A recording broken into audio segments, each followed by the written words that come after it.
আসসালামু আলাইকুম, hello everyone. আজকে মুরগির মাংস দিয়ে কাবাব করে দেখাবো।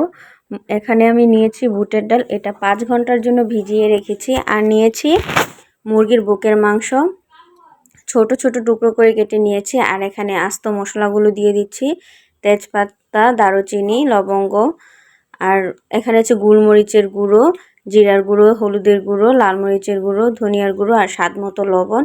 এই মশলাগুলো এর মধ্যে দিয়ে দিচ্ছি। আর এখন দিয়ে দিচ্ছি 1 চা চামচ টমেটো সস, আর দিয়ে দিব 1 চা চামচ সয়া সস। এই কাবাবটা আপনারা ঘরে থাকা সামান্য কিছু মশলা দিয়ে বানিয়ে নিতে পারবেন।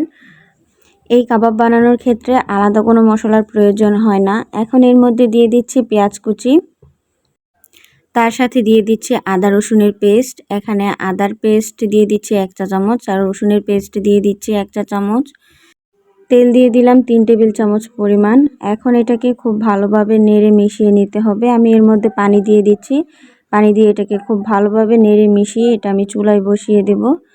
এটা যতক্ষণ না পর্যন্ত একবারে ডাল আর মুরগির মাংসটা খুব ভালোভাবে সিদ্ধ হয়ে আসছে, ততক্ষণ এটা রান্না করে নেব।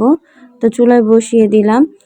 এটা রান্না করতে করতে এক পর্যায়ে এসে এরকম শুকিয়ে আসবে, তখন এটা চুলাটা অফ করে ঠান্ডা করে নিতে হবে। আমি এটা ব্লেন্ডারে ব্লেন্ড করে নেব। আপনারা চাইলে শিলপাটায় এটা বেটে নিতে পারেন। তো এটা নামিয়ে আমি ঠান্ডা করে আস্ত মশলাগুলো উঠিয়ে ফেলে দিচ্ছি। আর আমার আজকের রেসিপিটি ভালো লাগলে অবশ্যই লাইক, কমেন্ট, শেয়ার করবেন পরবর্তী ভিডিও নোটিফিকেশন সবার আগে পেতে। এখন আমি কাবাবের শেপ দিয়ে দেব। তার জন্য এখানে আমি ধনিয়া পাতা, কাঁচামরিচ আর পেঁয়াজ বেরেস্তা এগুলো আগেই রেডি করে রেখেছি, এই সব কিছু দিয়ে দিচ্ছি। আর এর মধ্যে প্রথমে আমি 1টি ডিম দিব, আমার 1টি ডিমে হয়েছিল। আর দিয়ে দিচ্ছি সামান্য একটু জিরার গুঁড়া। এই সব কিছু একসাথে মাখিয়ে এখন এই সব কিছু হাত দিয়ে খুব ভালোভাবে মাখিয়ে নিচ্ছি।